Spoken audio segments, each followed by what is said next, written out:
So I was rocking with most of it, but then as usual, we can't rock anymore. You just swerve. And I'm just like, how far will he go before he swerves off this cliff? And at this point, I don't even know. I'm just like, I think you just keep a parachute nearby at this point.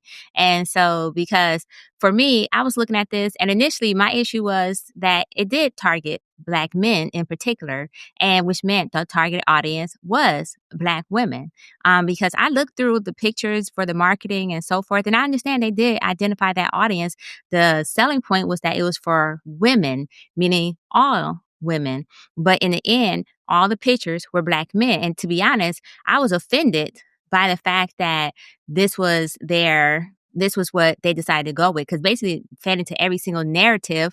But you're right, it fed into the gender war. He managed to find a way to profit off the gender war, and I can't fault him for that. But I kind of fault us for it, because at some point we have to recognize that we can't keep uplifting other companies off our backs. So, for example, it actually reminded me of when Tubi first came out, right? Or not even Tubi, but what, UPN, a long time ago. You guys remember UPN, and how UPN had all these Black shows, and then the minute that they got this huge audience, guess what? The Black shows started slowly disappearing until they weren't there anymore.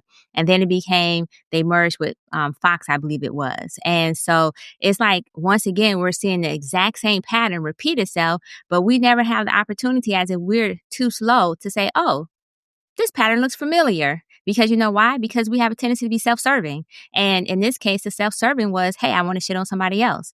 And to me, this was a major setback for women in general, not just Black women, but women in general. Because if you're truly empowered, and we walk around saying that we're so empowered and we're this and we're that, then empowered women don't need to weaponize technology, right? If anything, all we do is set our standards, set our boundaries, and then we just exit. We don't have to go through all the shenanigans, because it does give, what Tia said, a little bit of bitterness out there, if not a whole lot of bitterness. Because at the end of the day, you still chose this dude.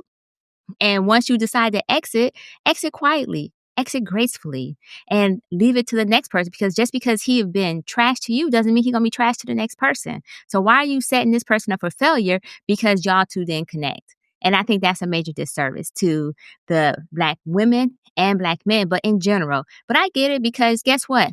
Salacious scandals sell. And that's what this is. This is just more scandals, but scandal at your fingertips. And I can participate. Oh, snap. It's like when Starbucks came out, and everybody went and got the Starbucks app and was like, ooh, I can get stars. Ooh, I can get points for this. Oh, and except there's no $15 subscription charge, because I don't know why you would pay for that. But I guess because it includes the background check. But why you need this background check? I'm confused about that as well. But regardless, I understand the so-called intent, though. The so-called intent was about protecting women.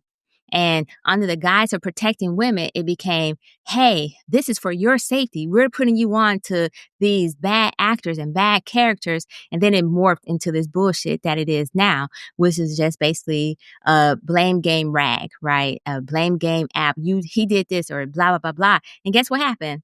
The men responded on Reddit, and they have their own. Oh, so-and-so put this on the app. Guess what? Let me go ahead and air her laundry too. And so now we're even further into the mire, into the mud, into this gender war. So it didn't accomplish anything but get some folks richer. And I support getting richer, because one day, I assume all of us want to get rich. And as some people on this panel, we're all business owners and whatnot. And so we're trying to get to where we need to go. And he found this niche, and he went into it and moved accordingly. I would just say this, though, to the women who are continuing to use this app, despite the numerous security breaches that have occurred. It was hacked within the first week. That means there was no protocols. He did not have a zero trust foundation, or his network's not built in with any type of security in any shape, way, or form. But regardless of all that, would you want your brother on this app? Would you want your son on this app? How would you feel if it's your relative that somebody put on blast on this app? And then in return, how would you feel knowing that your daughter may be on this app? Matter of fact, some of these mamas out here scandalous as hell. Your grandmama may be on the app on Reddit, because she done been fucking her daughter's man, got pregnant. But anyways, all this to say, be careful what you put out there, because reaping what you sow is a real thing. And if you don't want to sow something negatively, then don't put all that negativity and toxicity into the world. And that's what I'm going to land with. it was interesting to me because guys went to Reddit to do their thing, right? Which made me question why someone wouldn't come up with their own version of an app where men can kind of talk about their experiences. And then it hit me like maybe men wouldn't pay for that, right? Which then again is interesting if you talk about the difference between men and women, right? Like a guy could not come up with an idea that would sell us on doing it because for some reason, number one, it wouldn't make sense for us to do that. He was like, why am I going to pay $15? Like, just because I air out Stephanie doesn't mean the other people on this app even know who Stephanie is. You know why? Because most of us know that sometimes the Stephanies of the world can go into the whole protection program, right? No matter how much we try to air her out, right? She gonna pop up somewhere with a new identity, using shea butter with natural hair. And it's like, who is this bitch? Like, where did she come from? You know? So at the end of the day, I just thought that was interesting in terms of why men may not. But in all seriousness, though, because S&M mentioned the whole thing about security and safety, I do get that sometimes you can have an idea and people can just use it for whatever they want to use it for, right? Like Clubhouse, for example. I don't think Clubhouse was what it eventually became and part of the reason it died, right? It was an app that other founders and people were using it for different reasons. Celebrities were using it. And then eventually you let the others in.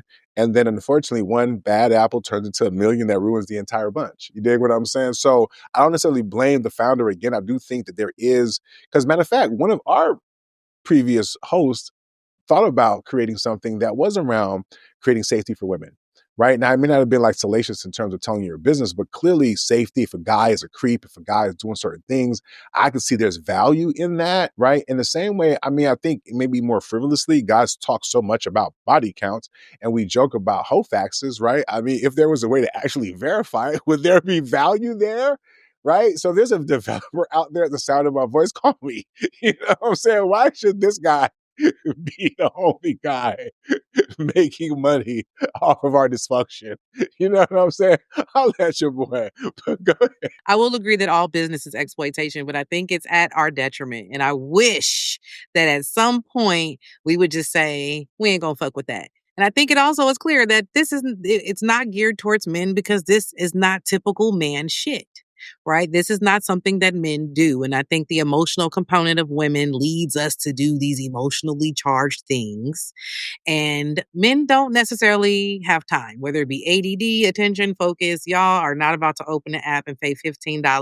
Y'all not going to even care enough to background check the whores that you're with. So my question Facts. is, how many background checks are you doing in a month that I have to pay the membership fee?